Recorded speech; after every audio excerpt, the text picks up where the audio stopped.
دوستوں، قرآن پاک کی سورہ نمل میں حضرت سلیمان علیہ السلام اور ملکہ سبا کا واقعہ موجود ہے، جو کہ نہایت دلچسپ ہے اور سننے میں بھلا معلوم ہوتا ہے۔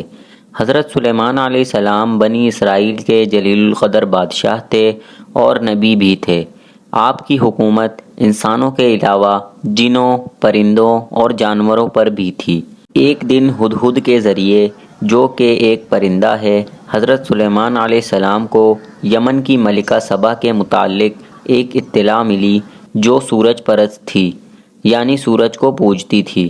شیطان نے اسے اور اس کی قوم کو گمراہ کر رکھا تھا۔ آپ نے ملکہ سبا کو ہدہد ہی کے ذریعے ایک خط بھیجا۔ ہدہد نے یہ خط ملکہ سبا کی گود میں اس وقت گرایا جب وہ خلوت کے عالم میں استراحت کر رہی تھی۔ کسی کو یہ علم نہ ہو سکا کہ خط کون لایا اور کس وقت دیا گیا۔ خط کی عبارت کچھ اس طرح تھی: یہ خط سلیمان علیہ السلام کی طرف سے ہے اور اللہ کے نام سے شروع کیا جاتا ہے، جو بڑا مہربان اور رحم کرنے والا ہے۔ تم کو سرکشی اور سربلندی کا اظہار نہیں کرنا چاہیے اور تم میرے پاس خدا کی فرما بردار بن کر آؤ۔ ملکہ سبا نے یہ خط پڑھ کر اپنی روایت کے مطابق اپنے درباری امراء سے مشورہ کیا۔ انہوں نے کہا، ہم زبردست جنگی قوت اور طاقت کے مالک ہیں، ہمیں سلیمان علیہ السلام سے معروف ہونے کی کوئی ضرورت نہیں۔ فیصلہ کرنے کا اختیار انہوں نے ملکہ کو ہی سونپا کہ ملکہ جو بھی فیصلہ کرے ہم اس پر راضی ہوں گے۔ ملکہ اپنی قوت اور طاقت سے بخوبی باخبر تھی، لیکن حضرت سلیمان علیہ السلام نے خط جس طرح اس تک پہنچایا تھا، اس نے ملکہ کو سوچنے پر مجبور کر دیا، اور اس نے عجلت میں کوئی فیصلہ نہ کرنے کا ارادہ کرتے ہوئے حضرت سلیمان علیہ السلام کو چند قاصدین کے ساتھ تحفے بھجوائے۔ قاصدین کو بھجوانے کا ایک مقصد یہ بھی تھا کہ حضرت سلیمان علیہ السلام کی قوت و حکومت کا اندازہ لگایا جائے۔ جب قاصدین حضرت سلیمان علیہ السلام کے پاس پہنچے تو انہوں نے فرمایا کہ تم میری ہدایت کو بالکل غلط سمجھتے ہو۔ میرے حکم کی تعمیل کی جائے اور ان تحائف کو واپس لے جاؤ۔ تم ان تحائف سے مجھے بہلا پھسلا نہیں سکتے۔ اگر میرے پیغام کی تعمیل نہ کی تو میں عظیم الشان لشکر کے ساتھ سبا کے ملک پہنچوں گا۔ تم مدافعت نہ کر پاؤ گے اور تم کو شہر بدر کر دیا جائے گا۔ قاصدین نے واپس جا کر تمام واقعہ سنایا کہ کس طرح ان کے دربار میں جن اور حیوانات بھی ان کا حکم مانتے ہیں۔ ملکہ سبا اور ہردرم نہ تھی۔ اس نے اپنے آپ اور اپنی قوم کو ہلاکت میں ڈالنے کے بجائے حضرت سلیمان علیہ السلام کے حکم کی تعمیل کا فیصلہ کیا۔ آپ علیہ السلام کو بذریعہ وحی علم ہو گیا تھا کہ سبا ان کی خدمت میں حاضر ہو رہی ہیں۔ انہوں نے اپنے دربار میں موجود افراد سے پوچھا کہ کون شخص ملکہ سبا کا تخت ان کے پہنچنے سے پہلے یہاں لا سکتا ہے۔ ایک دیو نے عرض کیا کہ میں اس دربار کے برخاست ہونے سے پہلے تخت لانے کی طاقت رکھتا ہوں اور اس تخت کے بیش و قیمت سامان میں کوئی خیانت نہیں کروں گا۔ اس دیو کا دعویٰ سن کر حضرت سلیمان علیہ السلام کے ایک وزیر نے کہا، میں پلک جھپکاتے میں اس تخت کو یہاں حاضر کر سکتا ہوں۔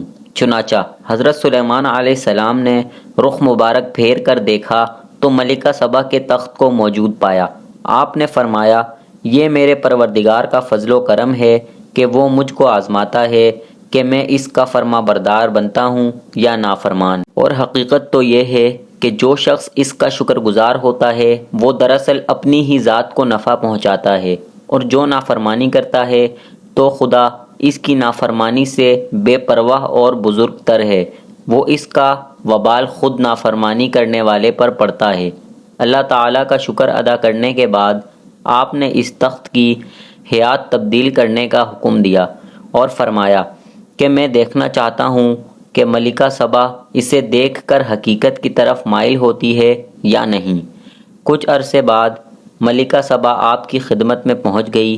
جب ملکہ دربار میں حاضر ہوئی تو اس کو اس کا تخت دکھایا گیا۔ اس نے کہا، یہ میرے تخت کے جیسا ہی ہے۔ ملکہ نے کہا، مجھے آپ کی قوت و طاقت کا پہلے ہی علم ہو چکا ہے، اس لیے آپ کی مطیع و فرما بردار ہو کر حاضر ہوئی ہوں۔ اب تک ملکہ نے آپ علیہ السلام کو ان کی فرما برداری کا اظہار تو کر دیا تھا، جبکہ آپ علیہ السلام کا مقصد اس کو اللہ کا فرما بردار بنانا تھا۔ چنانچہ انہوں نے جنوں کی مدد سے ایک شاندار شیش محل تعمیر کروایا، جو کہ اپنی چمک دھمک اور آرائش و سجاوٹ میں بے نظیر تھا۔ اس میں ایک شاندار حوض تھا اور حوض کے ساتھ چمکیلا فرش تھا، ایسا دکھائی دیتا تھا کہ جیسے فرش پر پانی بہہ رہا ہے۔ ملکہ سبا سے کہا گیا کہ وہ قیصر شاہی میں قیام کریں۔ ملکہ کو اس کے لیے صحن سے گزرنا پڑا۔ وہاں سے گزرتے ہوئے ملکہ نے خیال کیا کہ صحن میں پانی ہے۔ اس نے اپنا لباس پنڈلی تک اٹھایا کہ پانی میں بھیگ نہ جائے، تو اس کو بتایا گیا کہ اس میں پانی نہیں ہے بلکہ یہ حوض کا عکس ہے۔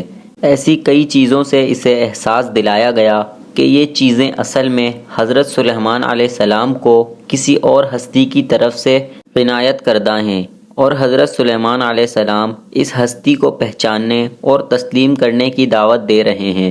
اس بات کا خیال آتے ہی ملکہ شرمسار ہوئی اور اللہ پر ایمان لے آئی۔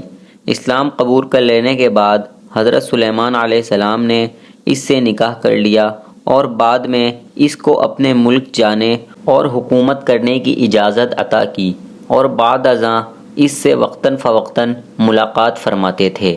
دوستوں، ویڈیو کیسی لگی کامنٹس میں ضرور بتائیں، اور اگر چینل پر نئے ہیں تو چینل کو سبسکرائب کر کے بیل آئیکن پریس کر دیں تاکہ نئے آنے والی انٹرسٹنگ ویڈیوز سب سے پہلے آپ تک پہنچ سکیں۔